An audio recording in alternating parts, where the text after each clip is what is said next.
Hello, I am Koli Kumar, and welcome to Art at All Stages of Research, Writing an Arts-Informed Literature Review. I'm a PhD student at the University of Cincinnati, focusing on arts-based and arts-informed research, as well as focusing on best practices for teaching these methodologies. An arts-informed literature review has the potential to deepen the understanding of the literature being reviewed for both the researcher and the audience who reads it. And today I will be discussing one particular project where I used this method.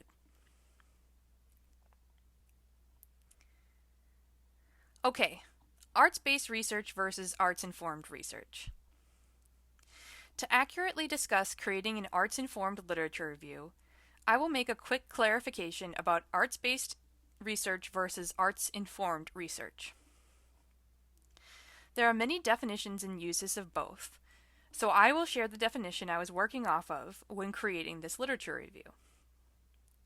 Arts-informed research, in this case, refers to research where the art is part of the research, but not the whole.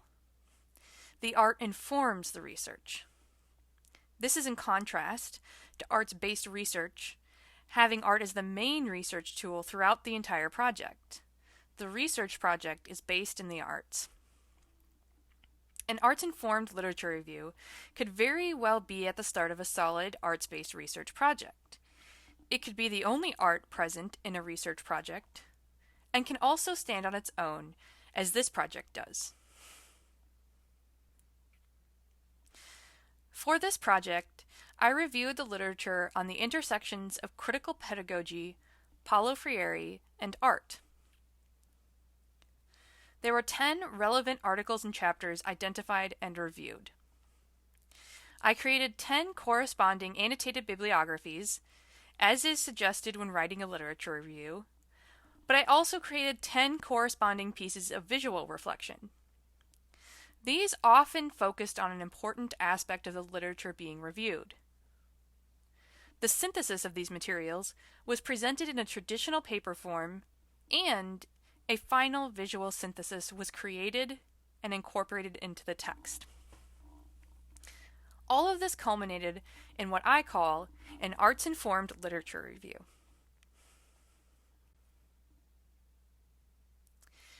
I would just like to share a quote from Paulo Freire that I included in the final review.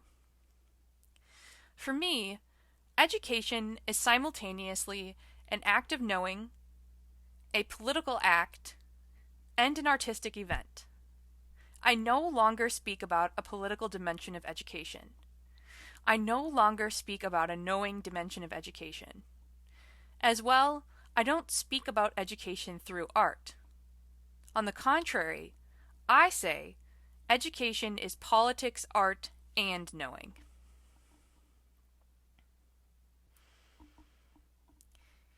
Here are a couple of examples of the visual reflections that I mentioned earlier. I chose to show these two in particular because they are the most relevant to understanding the final visual synthesis that I created. The visual reflections are from my visual research journal that I kept while working on this project. They are informal works of art and sketches, just as memos or written reflections in a research journal would be.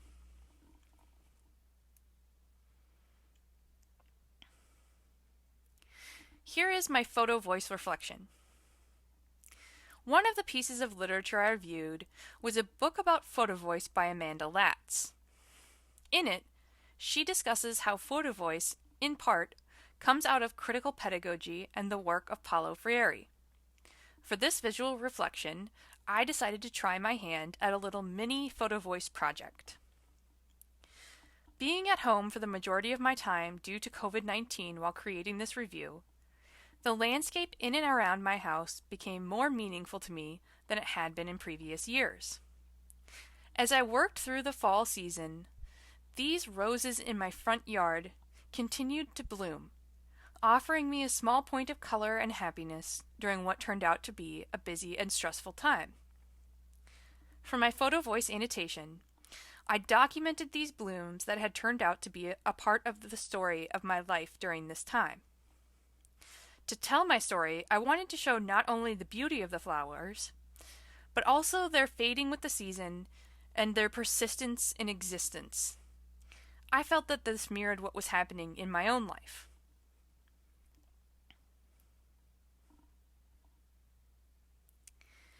And here is the glances reflection. Another piece of literature I reviewed was by Tyson Lewis. In Lewis's Education in the Realm of Senses, he discusses the gaze versus the glance in relation to the writings of Renquier and Freire. He explains that a part of the interaction between student and teacher is the gaze versus the glance.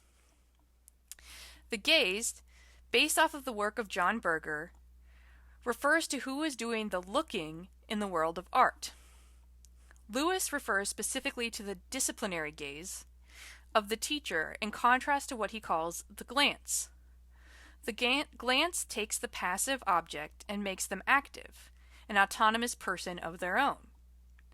The students can then glance at the teachers, and teachers glancing at students, rather than gazing, is encouraged.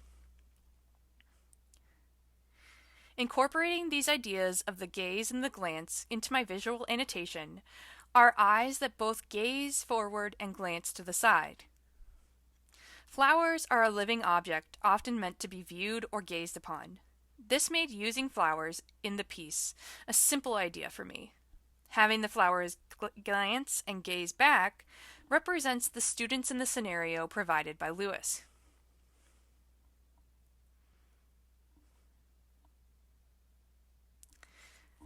When reviewing my visual annotations in preparation for creating a final art piece, I was most drawn to the juxtaposition of the eyes and the flowers in my visual reflection on glances. I was drawn to both the visual and also to the idea of the glance versus the gaze. I incorporated this idea into my final art piece by arranging my glance versus gaze flowers and photos from my rosebush photo voice reflection into a collage. The process of creating this piece mirrored my process for creating the written portions of this project. In both situations, I was working with smaller pieces that I brought together to form a whole. What comes out is more cohesive and shows a bigger picture than just the pieces themselves.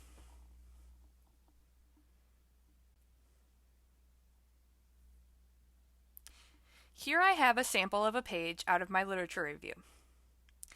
I added the visual reflections right in with the written ones, and have also provided a written explanation of what is going on in the visual reflection. I wanted to give a sense of how all of these elements come together in a finished literature review. This image shows another visual reflection accompanying the written text of the literature review. The final review was 17 pages long and included 5 images of the visual artwork created. Not all of the visual reflections were used, just like how not everything written in my annotated bibliographies was included. Many more images could be used in this context. Here the purpose was to accompany the text, but text could also be used to accompany the images.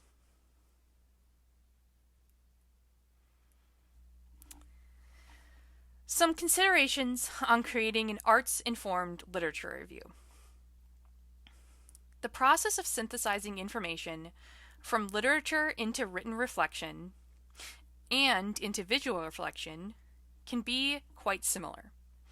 However, I found that using visual reflections, in addition to written ones, added more depth to my reflections and made me think about the material in a different way. Specifically, how do I take these ideas that I am reading and learning and turn them into a visual piece? This turned out to be a valuable added step in the reflection process for me. Creating visual reflections forced me to think more creatively about the material. It also caused me to really contemplate what parts of the material were most important for inclusion in the visual reflection. This took more time than just a written reflection would, but I connected more with the material than I would have otherwise, and feedback from readers has indicated that they too found the material more compelling and easier to process with the accompanied visuals. I also had some considerations on the impact for arts-informed and arts-based research methodologies. This process can also be useful when looking at arts-informed and arts-based methodologies as a whole. Often the incorporation of the arts is focused on data collection, analysis, and presentation of data, particularly the latter. The addition of this method brings the use of art methods into the literature review as well from the start of the project, bringing the use of art throughout the entire piece. This can be an important development for arts-based research where a literature review might not have been previously included. For arts-informed research, this opens up the possibilities of including art in the literature review only, or in addition to other areas where art is included. This could be a great way to incorporate your own art into an arts-informed piece that later shows visual data, such as students' artworks, creating a contrast. So here I have a few of the references from the works that I discussed in the presentation. Thank you for coming, and I really appreciated having you here.